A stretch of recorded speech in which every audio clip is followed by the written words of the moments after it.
What up, what up? It's Darnell. I'm here to give you a little breakdown on my recent trip. I literally just got back last night from an epic trip. We did San Gorgornio mountain at 11,500 feet, all the way across the 10K ridge.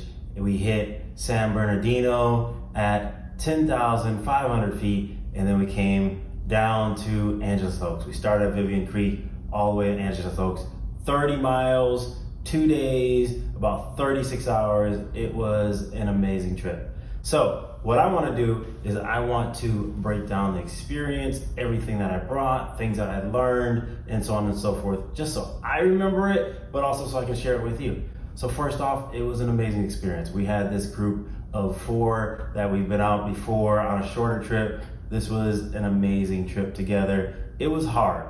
The first 6 to 8 miles was uphill. Coming out of the riverbed, it was tough for the first 30, 60 minutes. And then we got to High Creek, which was a water stop. We filled up. I had 3 liters of water in my pack. I only needed to add about a half liter at that first water stop. So it was nice and cool in the morning. I didn't need a lot of water, felt good. We got to San Gorgornio, up on top of the mountain at 11,500 feet. Once we started to get close to 10,000 feet, it got tough. And you could feel the altitude, it was kicking in, step over step, going uphill, that was tough. When we got to the top, it was a beautiful view, epic view all around, tallest mountain in Southern California, and we totally enjoyed it up there, outside of the fact that it was windy. So we were rushed. It was like windy, blowing around. We were trying to hold the signs up and get our pictures in. The wind was gusting and it was almost like blowing the signs into us. That was still an amazing view. We head down from San Gorgornio, and it was back down to the fork where we were going to hit the 10K ridge, basically for the middle third of our entire trip and the rest of the day.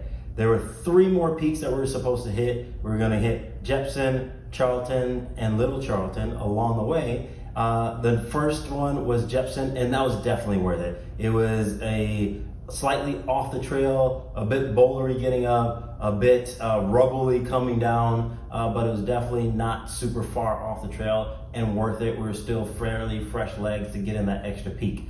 Once we did that extra peak and we met back up with a group, half of our group went up to the peak, half of them stayed on the trail, met back up on the trail. Once we did that, we were kind of done with the peaks for the day, and we just decided to skip Little Charlton and Charlton and head straight to camp. We were also supposed to go down to Dollar Lake as a water stop, and we decided we weren't gonna do that. We're gonna go straight to camp, and then we head off to Red Rock Flat, which was our camp for the night.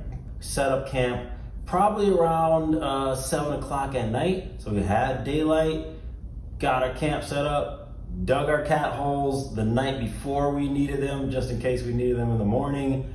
And then we got camp set up and got a little food in us. So sat down together, the people that ate hot food, ate their hot food. I hung out for a little bit, and it was off to bed, and we crashed and we slept. We got a good rest in. We actually probably slept from say 9 o'clock to, I don't know, or 10 o'clock to 7 o'clock in the morning or so. I did wake up at around midnight because I wanted to get up and see the stars. And the stars were epic. Check this out. I got to see the Milky Way up there. It wasn't as dark a sky as I would have hoped, because it is just up the mountain from Los Angeles, and there's a lot of light, I think, coming from the night sky of Los Angeles lights. But I did get to see the Milky Way, and it was beautiful. The next morning, we woke up to a beautiful view from the top of the mountain. We got some breakfast in us, and then it was off to where we decided to make our next water stop, which was Meadow Springs. It was maybe a mile or so away from Red Rock, but we didn't have to go all the way down to Dollar Lake and then back up, and it was also on our way to where we were going. So we dropped into Meadow Springs. It was beautiful, and to tell you, this may have been actually one of the most beautiful parts of the trip, and it just happened to be that we made it our water stop. We hiked down into Meadow Springs camp, and then it opened up into this lush green little valley where we saw deer like drinking from the spring, and then running off as we approached, and then we saw water. It was like water coming out of the ground. We filled up all of our water bags, and then we were full and ready to go and off on our way. It's now day 2, and it was again 4 more peaks for day 2, and that was Shields Peak, Anderson Peak, East San Bernardino, and San Bernardino. Along the way, we were coming through, we left Red Rock. It was starting to get into really the burn zone, and there was a lot of burn from this fire that had come through maybe 5 years ago, and it was really bad. As we got closer and going down into Angels Oaks, the whole mountainside was burned, so that was rough. But anyway, we decided to skip Shields Peak and Anderson Peak. We definitely passed them, and they were there along the way. It was beautiful, but it just looked like a lot of rubble going up and way too hard on the second day to just try to check off a peak where we're going to see it anyway. We did decide East San Bernardino was right off the trail, went right up to East San Bernardino. That was actually, it's taller than San Bernardino, which we didn't realize, by about 100 feet. Had a gorgeous view. It was quiet, no wind, so maybe the best peak of the 4 that we hit on this trip. So definitely a note, hit East San Bernardino if you're around. It was worth it. We went from San Bernardino off on the trail to our last peak. We could see San Bernardino in the distance, and it was down and then back up. We were like, hey, let's get it in because it's down to home from there. We did the saddle to San Bernardino, got to the top. And actually, we realized it wasn't as great of a view as East San Bernardino, but it was definitely something to check out. It was awesome. We saw a few more people up there. We didn't really see anyone on the entire 10K ridge. We saw one guy who was coming out to East San Bernardino as we were coming in to San Bernardino, but that was it. One other person on the entire 8-mile stretch between San Gorgornio and 10-mile stretch from San Gorgornio to San Bernardino. That was pretty epic. We got to San Bernardino, sat down, had a little snack, enjoyed the view, and then it was time to head down, and it was about 10 miles down. Don't listen to All Trails. Note, the mileage is wrong on there by maybe 25-50%. It was supposed to be 8 miles up. I think it was 10. So probably about 25% more on the trail than All Trails tells you. So be aware of that. We went down. On the way down, we decided to stop at Henry Washington Survey Point. That was kind of amazing to see. That's the point where everything in California was mapped out. You could see the LA basin, and we could see the 210 freeway, the Route 66 coming straight from the survey point all the way out to Santa Monica, and then the Malibu Hills in the background, and the 10 highway going along straight out all the way to the coast. So it's pretty amazing to see all of the LA basin straight from the east side out to Santa Monica, and then my Malibu Hills in the back from there, and all of the mountain ridges along the way. That was pretty cool. From the Henry Washington Survey Point, it was down to Angels Oaks. And it was actually probably around 10 miles, even though All Trails told us it was probably 7 or 8. It added another, 1 to 3 miles, or probably 2 or 3 miles on trail than we actually were expecting. So we got there a little later than expected, but we did make it. And along the way, it was some beautiful views, but wow, the burn scar of that entire mountainside was amazing. That entire mountainside going down into Angels Oaks was burned, and it was really bad. Like, everything was burned down. There's a bunch of widowmakers, everything. There was basically a burnt forest standing there. The trees were burned from the inside out, and it was just shells of bark. It was pretty wild to see, but definitely a great hike, beginning to end, 30 miles. It took us a total of about 36 hours. We left, we got on the trail about 7 o'clock in the morning on Saturday. We finished around 7 p.m. on Sunday. So amazing trip. That is the hike. So what is left? So I personally, how do I feel? I felt tired along the way. At the end of the first day, I was like happy to get to camp. I didn't want to go get water. I was like, let's save that for the second day. On the way down, when All Trails told us that we had 1 mile left and we ended up having like 3 or 4 miles, that was a bit of a misnomer because it was like, we're almost there, and it's like, wait, no, we're not even close. We have to go double that. And it was down the hill. That definitely kind of kicked in because I had food with me, I had snacks, but I was planning to eat soon, so I was saving it. So just be aware that it's further than expected. So other than that, my shoulders are a bit sore. This is my pack. Just carrying, I think I was carrying about 35 pounds, which I definitely need to change that, and I'll get to my pack in a minute. I got maybe a little blister on my big toe because my shoe was a little loose and I was just lazy to tie it. And I was like, oh, we'll almost be there in that mile that All Trails lied to us. And it turned out to be 3 or 4. And so I got a little bit of blister on my foot, my knees. It was downhill for the entire, from San Gorgornio down to Angeles Oaks for so almost 20 miles. It was for the most part a downward slope. And that was a lot on the knees going down. Going up was not bad because you're just powering through, but holding that and the banging going down in your knees is tough. So that was something there. My calves are a little bit sore, but otherwise I feel pretty good. Just a bit run down, but otherwise I feel good. I did lose 3.5 pounds along the way, but I do think I had plenty of food. I'll get to that in a minute. And I also burned 7,500 calories total along the way and 5,500 active calories along the way. So I burned a lot of calories. I ate probably about 4,500 or so along the way. So I was at a bit of a deficit, and that makes sense. I probably lost quite a bit of water and burned some fat along the way.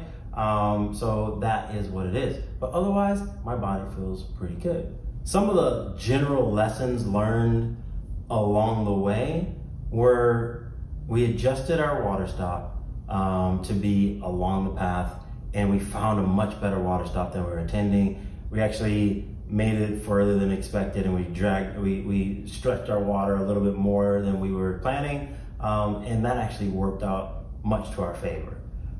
Secondly, we did 15 miles a day. That was probably a little long. It would have been more comfortable to do 8 to 10, but we stretched it. We did it in 2 days.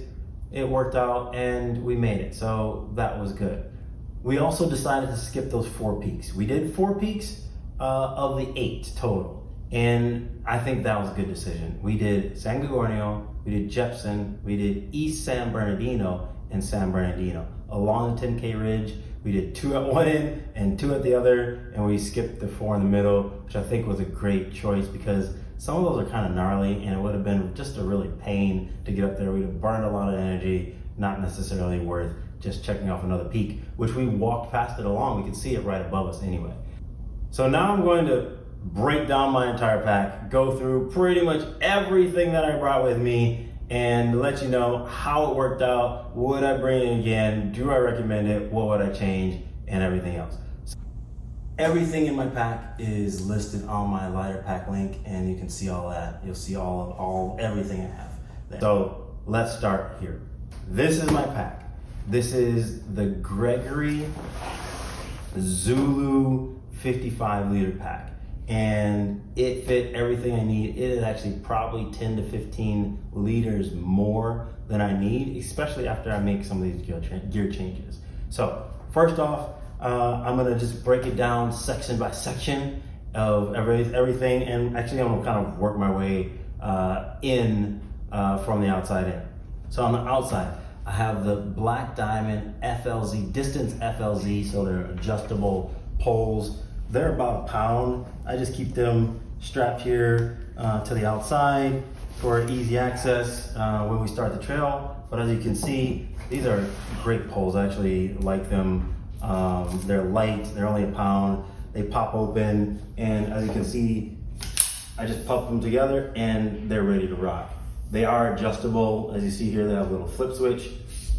Adjust them up and down, and that is great to adjust for the up and downhill. And then they're a little click of the switch here, and they're actually pretty easy to close and break back down to be ready to head back out. So definitely recommend it. Next thing I have a little thermometer and compass. Compass just gives some sense of direction if electronics died or something. But thermometer is also nice to just give a sense of what the heck are we feeling out here. Is it 80 degrees, is it 60 degrees? At night when we feel cold, is it 40 degrees, is it 30 degrees?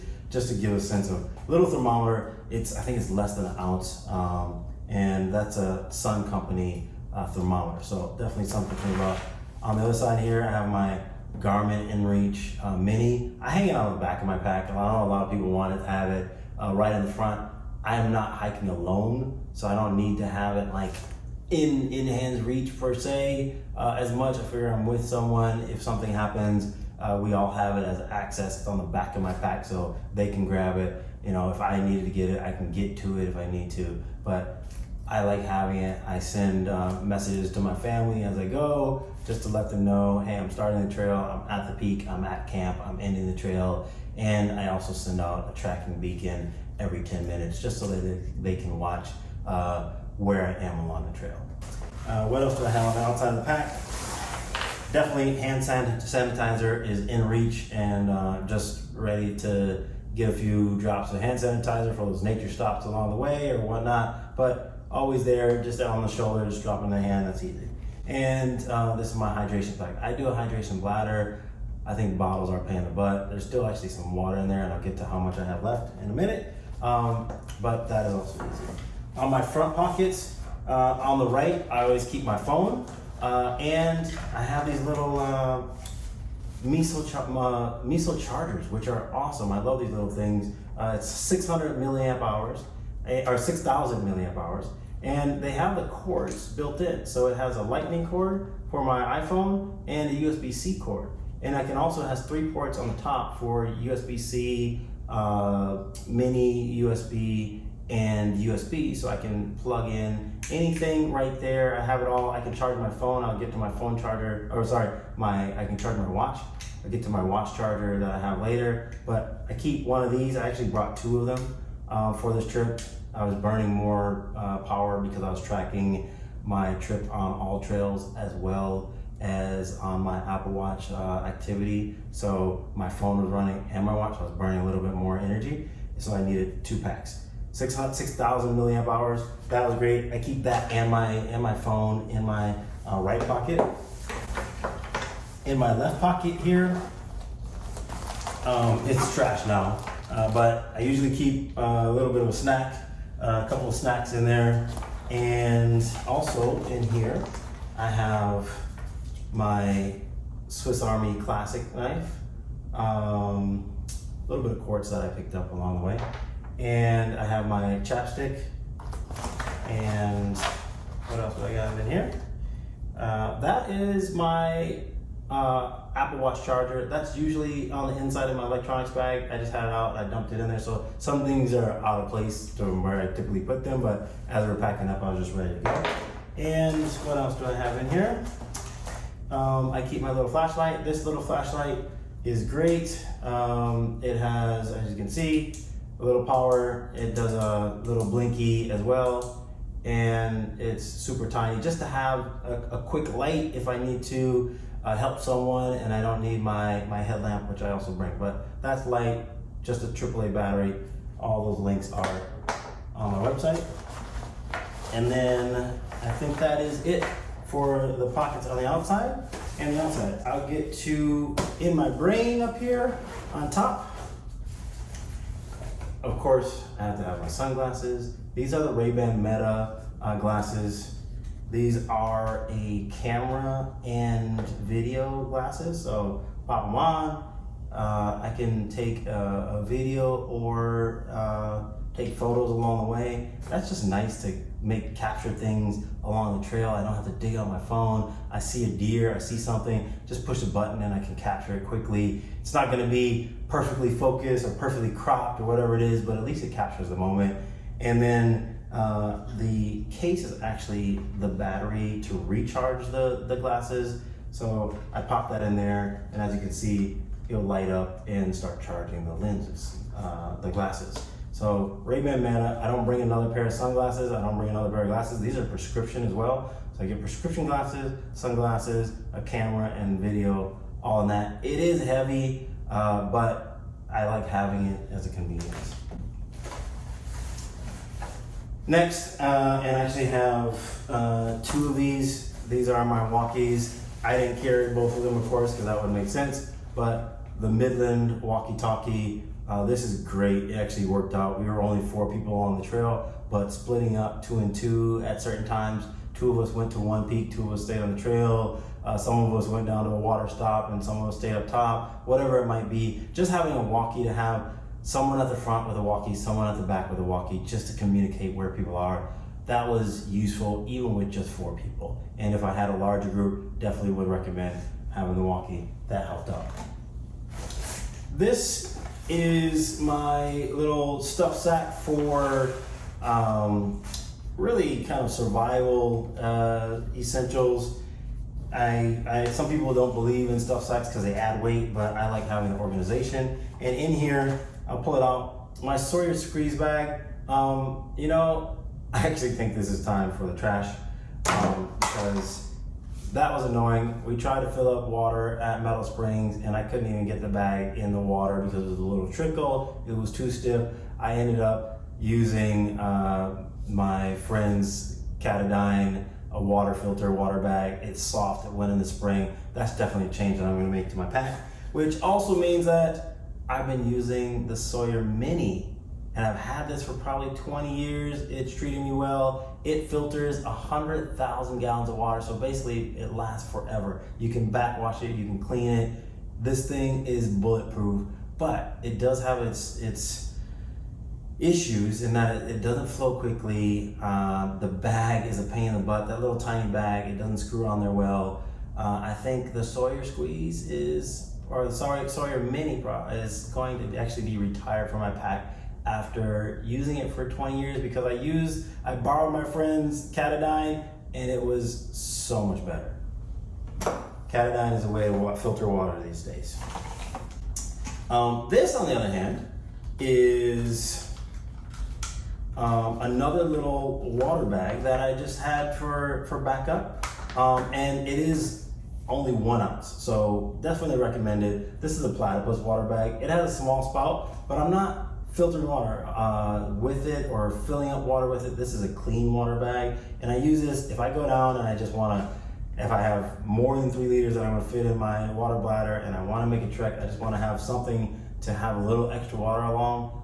That platypus bag comes in handy as something to fill up. Here, this is the case for my Aote stove, but inside I actually have my MSR pocket rocket stove. I didn't use this along the trail. We had a jet boil, somebody else had a jet boil, so we just used that. It was already hot, it was already running, it was already connected to gas, but I brought it along. I thought I would try it out. I didn't have the energy to bother with it, but the MSR Pocket Rocket, it's small, it's light. If I were to bring, I didn't even bring fuel, so if I were to be out on my own and I wanted hot, I would probably bring it. If I was going by myself and somebody else wasn't carrying the stove, I probably wouldn't do anything hot. I would just deal with water and my bars, which I'll get to. But I did bring it along just to have it. This is my first aid kit. It is not in a Ziploc bag. It is heavier than it needs to be because it's in this plastic case, but I do like the plastic case. It is, for the most part, waterproof, at least really water resistant. It opens. I keep a rubber band on the outside of it just to have an extra rubber band for who knows what. On the inside, I have some lens wipes for my glasses. I have antiseptic wipes. I have some Band-Aids. I have some ibuprofen for the altitude. I have a lighter. I have a pair of nail clippers and a pair of tweezers. So I'm able to fit a lot of things in here, and it's all, I don't have to worry about it getting wet or getting nasty.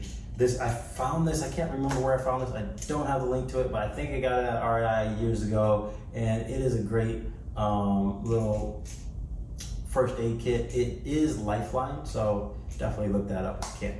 Recommend it. Lastly, in the bag, I have my little repair kit, and this is a little hole repair kit for my Thermometer air pad and some tenacious tape for things like my tent or bag if I needed to tape something up quick and have some little repair. That is my survival bag. What else do we have in here? This is another luxury item. I actually brought a bunch of extra weight. I brought a stove that I didn't use. I brought this little guy, which is a really heavy camera. And so this thing weighs a total of about a pound by itself. It is heavy, it is dense. It is the Canon EOS M50 Mark II. It takes great pictures. I have a 22mm f2 lens on it. And the reason I brought this is for the one night photo or a few night photos that I ended up taking. I knew it was gonna be a clear sky, and I wanted to get some pictures of the Milky Way galaxy because I knew it'd be dark and gorgeous. So I did get a couple pictures with this. Was it worth carrying the extra pound? I don't know, but I did bring it along the way, and I probably wouldn't bring that in the future if I wanted to be light. This weighs as much as my chair, by the way. In my camera bag, this is my little tiny camera bag, I did bring a tiny little mini tripod. This thing is flexible.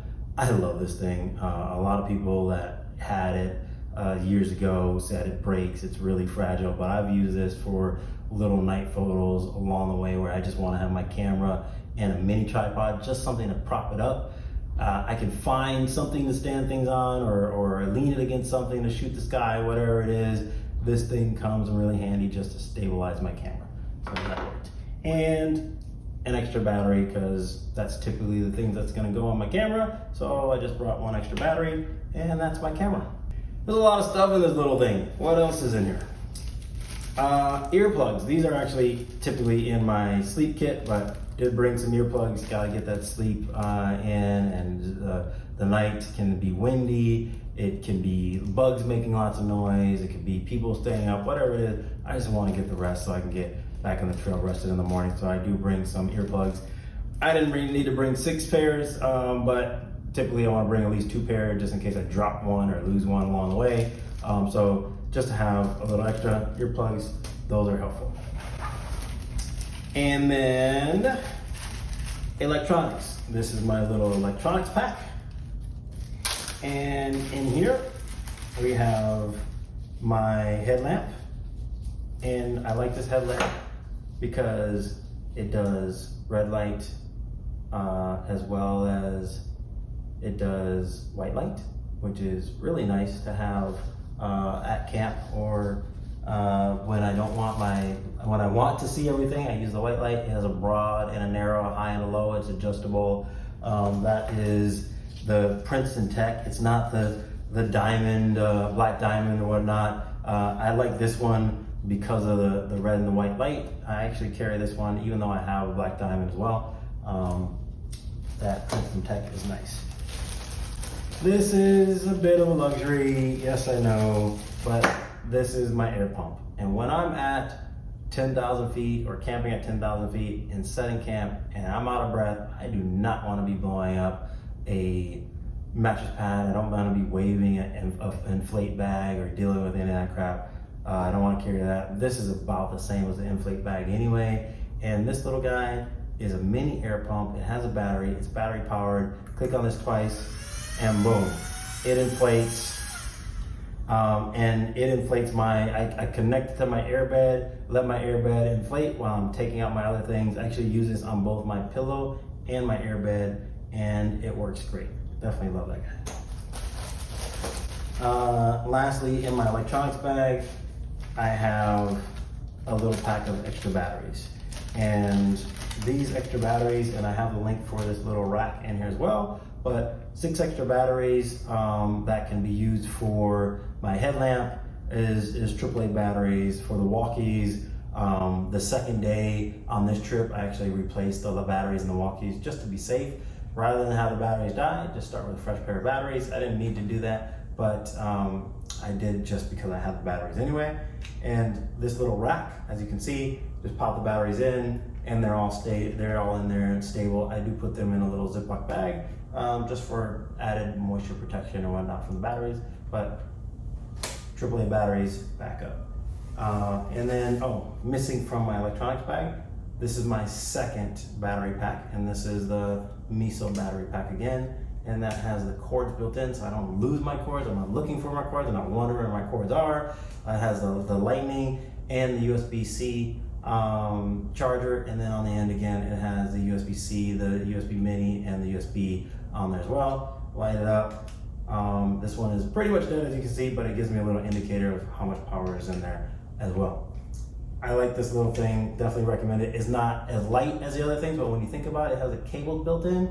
It's 6,000 milliamp hours for the weight. It's actually pretty good, and I can separate it in two. So if somebody needs to borrow one, I have two of them. They have the cords already built in. I prefer that setup. That is my brain. One thing that I'll add to the outside of my pack, these little carabiners. I keep them hooked on every little loop I can find. I have 6 or so of these that I bring along with me. They're just helpful to hook things to, hang things from, hang a towel, hang a sunglass, whatever it is. Having a little low duty carabiner is really helpful to clip and hook things on. And then again, on the outside of my pack, on a carabiner, actually, I have this little mini knife, and this mini knife is awesome. I do have my Swiss Army knife that I keep inside, but this is less than a gram of weight, I think. It is titanium, it opens, and you know, this is a great little knife. I love this little knife.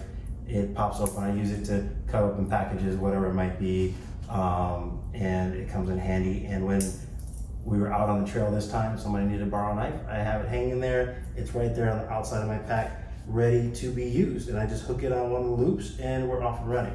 So I just pop it on here for now. And let's open this bad boy and see what is inside. Oh, let's check. Let's check this outside pocket here. What is in here?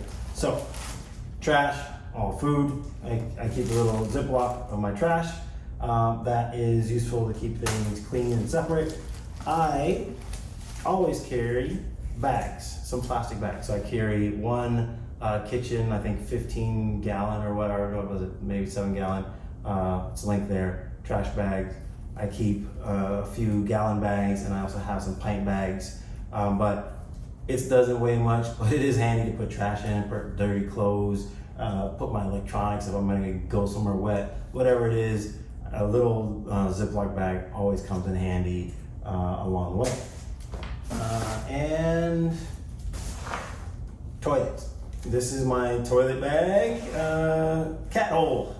So, number one, I highly recommend, and I got this tip, dig your cat hole before you need it. Get to camp, set up your tent, set up your sleeping quarters, get things set, go dig your cat hole as part of setting camp so that it's ready if and when you need it.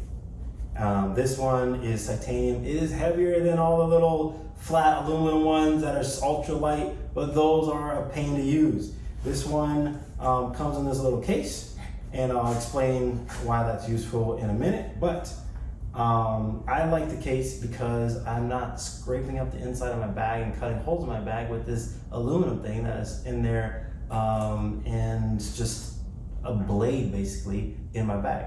I don't like that. This one is titanium. It's got the rounded edges to grip. It's actually useful it can be used as a tent stake as well, and it has the little hooks on here. I think it can also be used as a bottle opener, and it has a little ruler and things on the side. It is serrated to do whatever you want to do with that.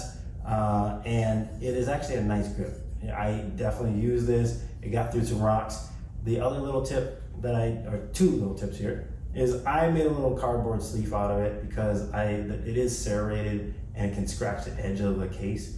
So I made this little cardboard sleeve, which it pops in, makes it easier to slide in and out of the case. But that, weighs almost nothing, as you can see.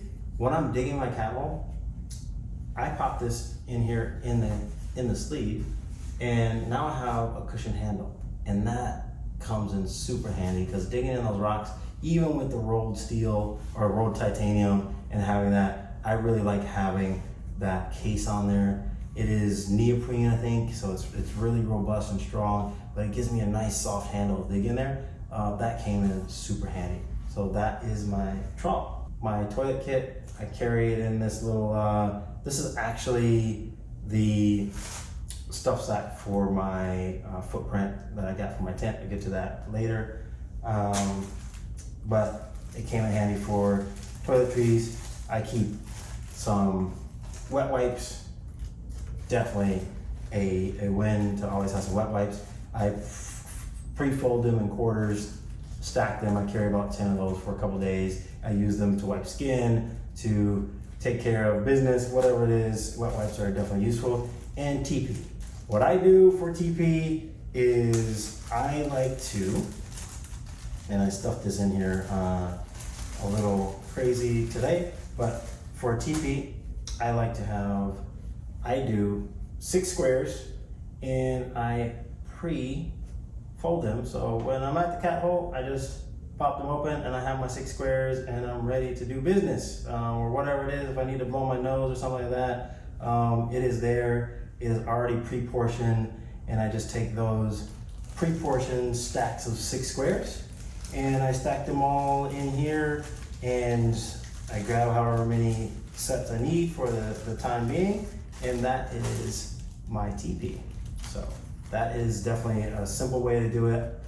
Definitely don't recommend carrying a whole roll. Bring what you need. I bring 3 sets of 6 squares per time that I plan to, so I bring about 18 squares total, or well, sorry, 18 squares per morning, and then maybe another set just in case, because you never know.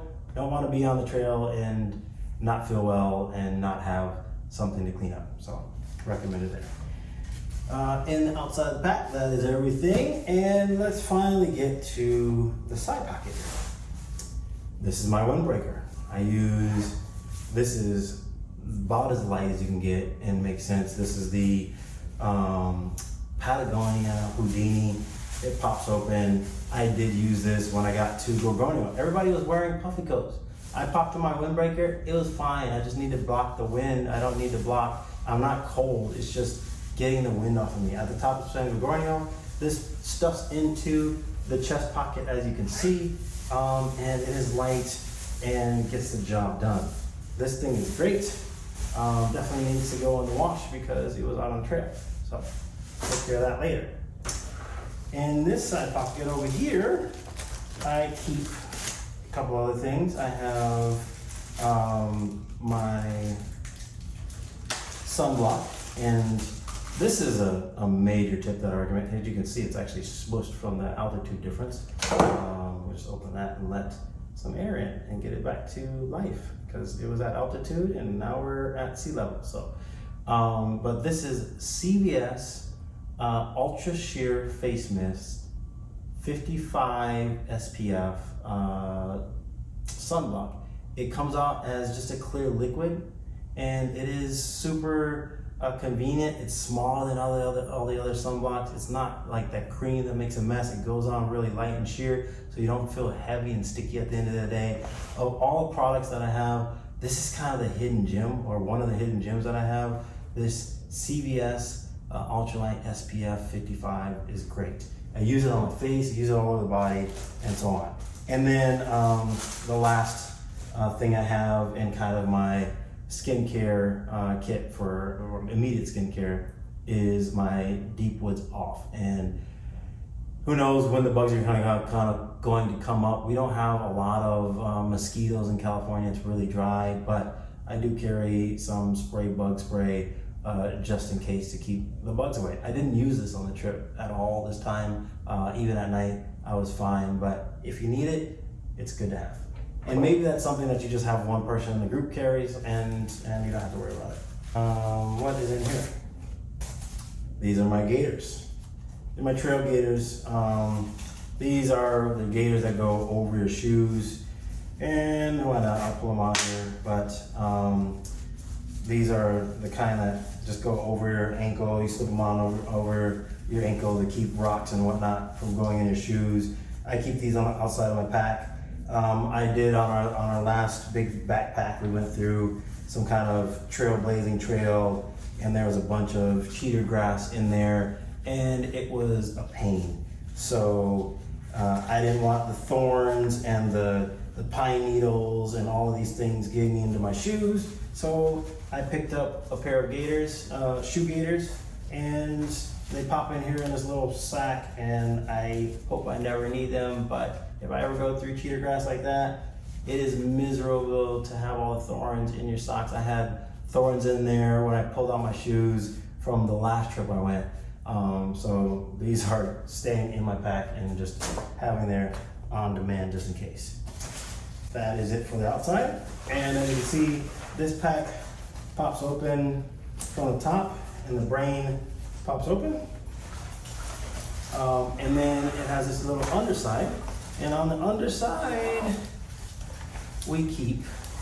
I have my permits and anything else, documents that I need. So I have my fire permit and my camp permit, my trail permit, whatever that is, in a little Ziploc. That's it. I print them out on a quarter sheet of paper. So actually I print it 4 times on a sheet of paper, and this is thin thermal paper, so it's pretty much waterproof. And so I can give out a permit to everyone that we're with, just in case we need to separate. So I have 4 copies, but I carry 1 copy of each, and I give the rest to each other. But printing them on a quarter sheet of paper, I don't need to carry a full sheet of paper. It drops down, so I have basically a half a sheet of paper with both my fire permit and my camp permit in there in my brain. And that is it. I used to carry a paper map. Paper maps typically don't have much detail, and with 4 phones and battery chargers and whatnot along the trail, I don't need to deal with that paper anymore, so why do it? I will get to the inside of my pack. I love this Zulu 55. The Zulu line of packs is great. You open them up from the top here, I can lay it down. I don't have to dig out everything to get to my pack. Pop that open, boom, simple access to what I'm doing. And for me, if I'm out on the trail and it's lunchtime, I just open my pack and I don't have to dig out everything. My bear can is right there. For me, I also carry a chair, which is right there, and I'll show you all these things in a minute. I have my puffy coat, easy access, and I can just pop these things in and out from the top. I don't have to dig everything out. And then I also have my cup, but it's all packed right here on the access. My sleep and my shelter is all down here in the bottom pocket. I'll get to that in a minute. But having those separate sections and not having to dig through the top of my pack, I just find that to seem to make more sense, to be logical. But I'll get to that. Since my bear can is here, this is the Bear Vault BV 425, so the smallest one they make. And I'll show you a picture of how I had it packed before. This has reflective tape on there, just what I'm looking for at night. It did come in handy the other night as I was going to grab it at night, and I had my headlamp and it just lit up in the night. So with the reflective tape, definitely a win on the reflective tape. I open it up and it's pretty much empty right now. But one of the things, what I did have in here, if you see on the picture, I had 12 of my meal bars that I make myself. They are a full nutrition, so it is a bowl of oatmeal, a handful of nuts, a protein shake, and a side salad, all built in 500 calories into each pack. I brought 12 of those packs, so 6,000 calories. I only ate, 8 of the 12, so I ate 4,000 calories of bars. And where did it go? I bring some hot chocolate for the night. I brought, I only need 1 of them, but I brought 2 because I didn't know whether I wanted another one. But this is Starbucks hot chocolate, double chocolate. It is tasty to have a hot beverage at night when I only drink bars along the way. That is basically my cheat. And I'm not, I don't like the dry meals or whatnot. I like my bars. They're easy. I don't have to heat them up and wait for them. I just eat along the way. I'm not waiting for food. I have the same fully nourishing food along the way. Nourished Life bars, Nourish bars, they are the way to go. Hit me up if you want some. In my bear can, just to be able to have something along the way, I also carry a fork. I don't carry a spoon, I carry a fork because I can use this to pick up my cup if it's hot. I can use this to stir my hot chocolate. I can use this to eat something if there's something to eat. I carry a fork. I don't carry a spoon or a knife. I carry a little fork. That's it.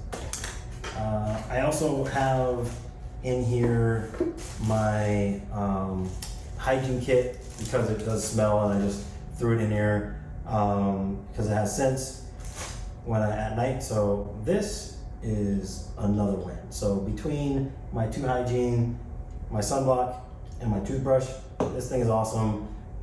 It opens up. It's in the case. What I did is actually drilled holes in it to give it some air. A toothbrush needs air. You want it to dry out. You don't want it to be sealed up. You might want it to keep it from getting like dropped in the dirt. You don't want to seal it up. You need air. Air it out. Don't let the bacteria grow in there. Drill some holes in your case. Don't put your toothbrush in a Ziploc bag or whatever it is. Let it get air and dry out. So this should be completely dry, which is good. This thing turns into a handle and pops on there. But it also has my toothpaste. It has a refillable toothpaste in there that drops in. It all fits. So I have my toothpaste and my toothbrush all in this little case. This is Bagdent. It's like a random brand on Amazon, but it is super convenient. Toothbrush, toothpaste, all in there in a case. I can actually brush my teeth with a real toothbrush, basically size, and it works. So definitely recommended. Hygiene. This is Dove's Men Care antiperspirant spray. And I like this. I don't like a bar soap. It's a little travel size, and I use this as like just disinfectant kind of to get rid of the grime along the way. If I'm not taking showers, this has some alcohol in it, and it's basically antibacterial, which is how they do the deodorant to kill the bacteria. So I use this on all the little joints and parts along the way, spray it just to freshen up along the way. It makes a big difference. Between that, I do some wet wipes, and definitely carry that antiperspirant. It's not for the antiperspirant, not for the deodorant. I don't really care how I smell, but it does kill the bacteria, and it keeps things a little like fresher and more comfortable along the way. So definitely recommend it. I do carry a shaver. It's so light that it is just silly not to have it. And so I bring that a long way. I don't carry any shave cream or anything like that. I have soap and water or whatever it is. I can figure out how to do that. But a shaver, never know. It is a blade. It is useful. I might find something. But if I'm out more than a couple days, I get hair on my neck and it gets annoying. So I like to shave at least every couple days. So that is useful. A bar soap. This is actually probably about a quarter of a bar of soap. I don't really take showers or bathe along the way for the most part. I'm just doing a wet wipe bath for 2 or 3 days. That's good enough. But I do bring a little bar soap if I were to ever find water. Again, it's extra weight. I can get rid of it if I wanted to be super ultralight. But a little piece of soap comes in handy if I do want to wash my hands. The thing is, you can't sanitize away the grime on your hands. It is nice to just clean it off every once in a while. I'll link the soap there. It is non-scented for the most part. This is some non-scented lotion. That comes in handy when your hands are dried out. California is really dry. Non-scented lotion. I put it in a tiny little case, pop that open. It's basically a cosmetics little mascara or whatever it might be. Not a mascara, but whatever. You know better than I do. A little case and some floss. Just keep the teeth clean. And then lastly, in my hygiene kit, and it is all light, so it does have some extra things, I actually made this little mirror. I cut it from another little plastic mirror, cut it out. It's a little mirror because if you are feeling something on your face or you got a pimple or whatever it is, this thing is just more convenient than a cell phone and using your battery sometimes, especially if your phone is dead. It's a little mirror, and it's super light, and all of that fits in a little Ziploc. I keep it in a Ziploc, not a stuff bag, but that is my hygiene kit. I could lighten it by maybe a couple of ounces, but not worth it to not have all those things. Lastly, these 2 empty bags, I bring supplements with me. So this was my morning vitamins and supplements that I take, and my night vitamins and supplements. I keep those along the way. One thing I forgot in my side pocket is I also have a little Ziploc like that with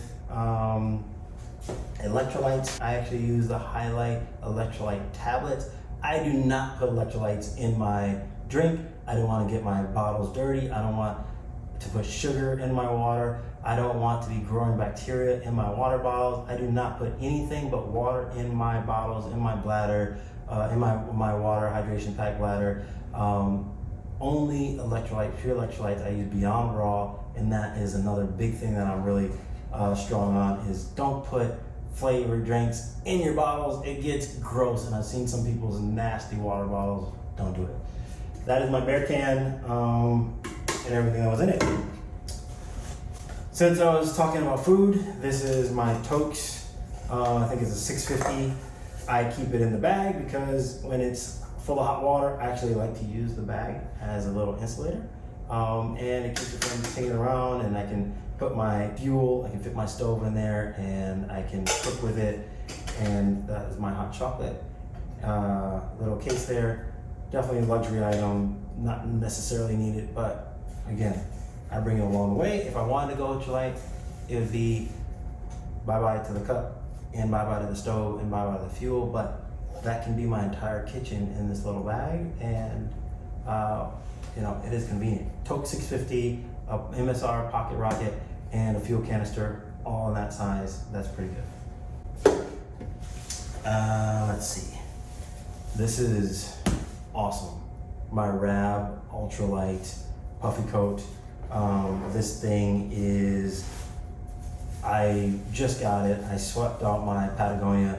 It comes in a separate stuff stack. It doesn't have a built-in pocket to stuff it into, or stuff pocket. But this thing is awesome. This is light, so who cares if you have it? But this is my Rab. It is super light. It was warm, kept me warm. It's almost see-through. If you look at it from this side, you can almost see it's see-through. It's so thin. It is 1,000 fill count down, so it is super dense, super awesome coat. I just toss it in the dryer on very low heat or no heat with a couple of dryer sheets to fluff it up. I'm not gonna wash it because I had it on the outside just to keep it fresh and not to mess up the down. But the Rab puffy coat, definitely recommend it. And this was the one with the hoodie, ultralight. Check out the link. That's on my top list. What else is in here?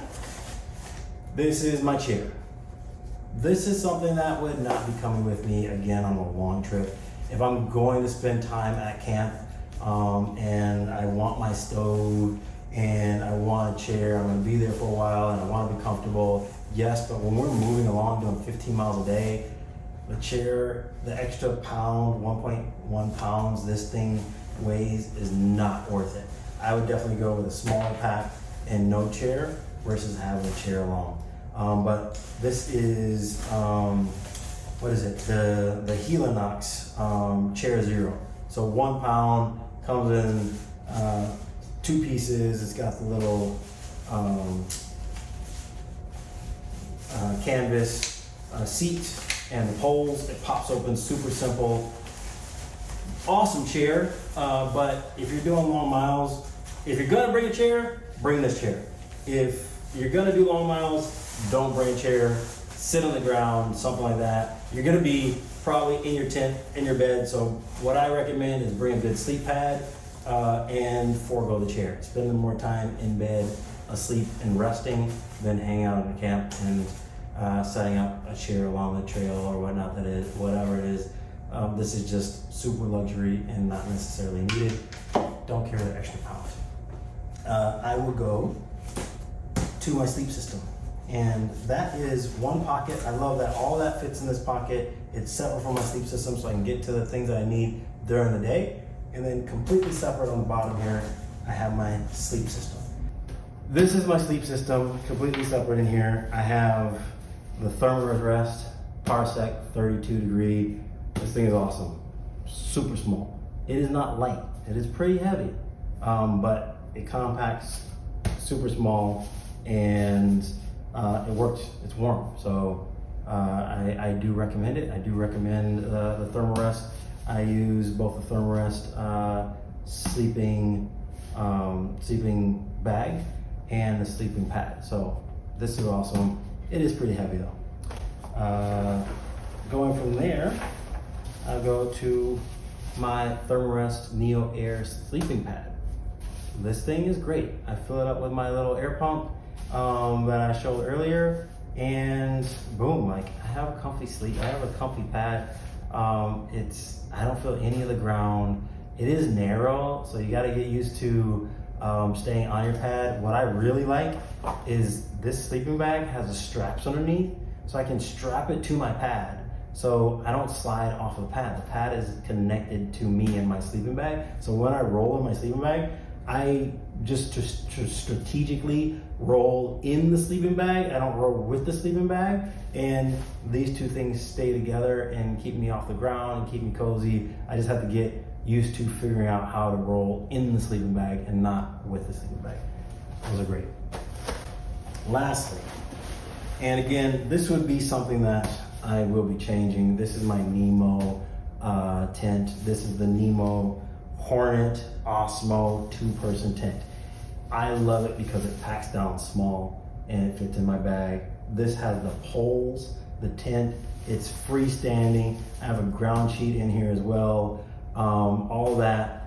It is heavy, and I could probably take 1 or 2 pounds off of this, which is what I'm going to do when I get the Gossamer gear, the one, which I'm going to replace this with. It is a trekking pole tent. I don't need to carry poles. I don't need to carry the extra weight. Gossamer gear, the one, is probably what I'll be swapping out the Nemo Hornet for. And questionable as to whether I'll be carrying a ground sheet. There is that up in the air, you know, a ground sheet. It's like, how often am I going to ever really be on water or anything like that? I'm typically clearing a place. I'm not sleeping on rocks. I try to find a nice smooth spot, and if I get a hole, I can take the tent. It's another ½ pound for the ground sheet that I have. You can get a lighter ground sheet, but then again, my tent got dirty anyway, so I need to like clean my tent and deal with it. It extends the life, you know, I'm not sure. Maybe what I'll do is I'll get a ground sheet just to put that extra layer down there to protect and extend the life of the tent. But am I going to carry that ground sheet which came with the tent? No, because it is heavy. Last part of my sleep system is a pillow. This is my pillow. It is awesome. It is the Eros pillow, ultralight, regular size pillow. It blows up with my air pump as well. This thing, I want a pillow. I need a pillow when I sleep, and having this little air pillow is great. It's light, it's small. I think it weighs about 2 ounces. Highly recommended. That is everything in the bottom of my pack, the midsection of my pack. And then what I do is, when I am filling up my water bladder, and a lot of people are digging out everything else, I keep everything else in this middle section, the bottom section. I don't have to deal with it. My water bladder is the only thing that I really need to access from the top. This bag is way bigger than I need. I have my water bladder right here. I actually modified this hook system, which is built for a Gregory water bladder, but that was big and bulky. I didn't want the Gregory water bladder. It has like a big handle on it. It's heavy. Didn't like that. This is a Camelback water bladder. I put this little loop of twine on here.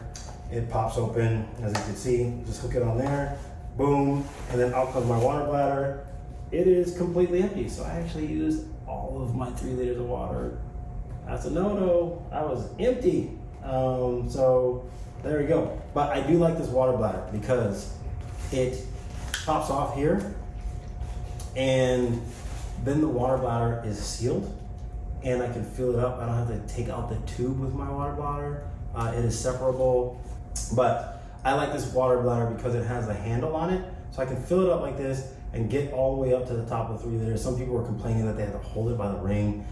This is actually hold like a little pot, and I fill it up. It is kind of a pain in the butt when you're by yourself to try to squeeze water in and fill it up and blah blah blah. But if you switch over the Carabiner water filter and you're not using a Sawyer, life is easier because you can probably squeeze that Carabiner with one hand. But it is kind of kooky to try and fill this if you're by yourself. I'm typically not by myself, so I don't really have to deal with it. But look at that, I almost used all of my water, 3 liters of water on the last trip. That was a 15-mile stretch, and I used 3 liters of water, so I get close. So that is everything in my pack. So I'm just gonna go through some of my washables and wearables, things like that. So first off, I have my Merrell Moab 3s. These are actually my Moab 2s, but those Moab 3s are washing. These things are heavy, but they are bulletproof. I had this pair for about 15-20 years, and as you can see, they're still good, pretty good shape. I just decided to get a new pair and keep it fresh. So, but Merrells, they will last pretty much a lifetime, or you definitely will get hundreds of miles out of them. They are solid, good but heavy. So if you're doing a lot of miles, get something lighter. These things do get hot; they're warm, so. I might want to get an actual lighter boot. I do like the ankle support though, so something to think about. Along that lines, I have my heart tracker. Heart tracker is clutch. I love this thing because it takes the load off of my watch to do the heart rate tracking, so I don't use the light on the watch to do the heart rate tracking. I use this guy. This battery lasts like 6 months to 6 to 12 months. So it's not going to die on me. I use that allows my watch to last all day long with tracking. I actually track my hike constantly, constantly, and I've done that up to 4 days.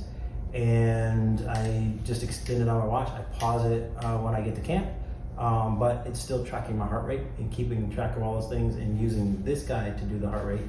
I just wear this when I sleep pretty much the entire trip. And don't take it off, and that tracks my heart rate. So definitely a trick to extend your battery life. I turn off the cellular, I turn off the screen and everything on my Apple Watch Ultra, and that gives me enough battery life to track my my hikes constantly. Let's see, what else is here?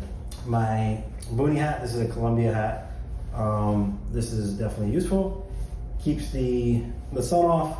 I like it. It's a little floppy, but I like it because it packs up. I can throw it in my pack. It's washable. Just throw it in the wash, keep it clean. Oh, that is good. I'll go directly in. Undies. These are REI synthetic undies. I've looked for synthetic nylon or some other polyester undies. REI has them. They are light. They don't chafe. They keep you cool. So recommended as far as the undies. I don't do tight ones because I want the air. I want the freedom as I'm hiking, as I'm saying. I'm out there to be free, so be free. This guy is the shirts that I wear. As you can see, I have 2 of them. I like to have an extra shirt. But this is Under Armour. It is synthetic. I didn't go to the merino wool. I like synthetic. I might go to merino wool. This is lighter than the other shirt that I was wearing, but it is definitely more durable than merino wool, but it might be a little bit warmer. So something to think about. I like this shirt, worked out for me, and it held up. This is the bottom of my zip-off pants. So these zip-off pants I got from REI about 15, 20 years ago. These things have been with me all around the world. I love these pants because they have the pockets, they have belt loops. I use a belt. This is my belt. I'll get to that in a second. But they zip off on the side, so I don't have to take off my shoes or my boot as I go. They zip off in the middle, so I can also open them on the side and just let some air in my cast if I don't want to take them off. But if I want to, I can just zip them off from the top, and it comes off as a sheet. Just toss it in my pack. I can put them on, take them off. In the morning, it's typically cold, I want them on. And as soon as the sun comes out, I want them off. I hit some thickets or some thorns, I want them on. And then it's hot again and I want them off. So that's something to have the adjustability and not to take forever on the trail. That's definitely recommended. The belt, I mentioned that. This belt, I love this belt. I wear this belt pretty much every day. It's not attractive, but it is functional. And it is a carbon fiber belt loop, so I can go through security anywhere. And they always tell me, take off your belt, take off your belt. I never need to take off my belt because it's not metal, it's carbon fiber. So I never set off the alarms. And it is like a nylon, like, you know, indestructible belt. On this trip, I did notice with the 35-pound pack and the waist straps around my waist, I don't have hips. So I don't have anywhere for it to sit. So I was sitting on this hard belt, and I was getting, you know, it was kind of a bit uncomfortable there. So I might have to revisit that a little bit, but this belt has been with me keeping up my pants for years and years. Definitely gets the job done. This is the stuff sack. I keep all my clothes in. Overnight I do, so typically what I like to do is I like to, at the end of the day, I change into my fresh clothes for the next day. So I do a little wet wipe, bath down, put on some deodorant, wet wipe clean, get some of that grime off, and then I change into a fresh shirt, fresh boxers. In the morning, put on some fresh socks, put back on my pants, boots, and I'm out the door. So I do like to have a fresh pair of socks, shirt, and undies for the next day. If I'm doing 2 or 3 days, you know, I might just bring a fresh set. If I was doing a longer through hike, I'd probably, you know, try to extend the life, air them out as I go, reuse them or whatnot, and then I have a sleep set and a day set, so I can at least sleep clean, and then I have a day set that I wear as I'm like grinding along. So I would adjust it a little bit, and then if I was doing a through hike or a longer hike, I might do that again. I might have the trails set, sleep set, and then also try to kind of rinse or wash as I go if I find a water step, and kind of plan that out to keep things clean along the way. And I definitely did that on my 4-day hike in Colombia.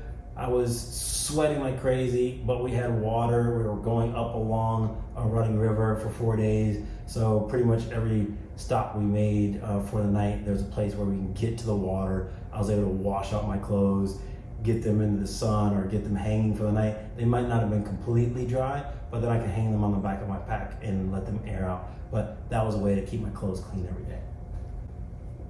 This little guy, my washcloth, I actually got this in Colombia because I needed a washcloth. I was sweating like crazy. But this is not to wash, this is for sweat.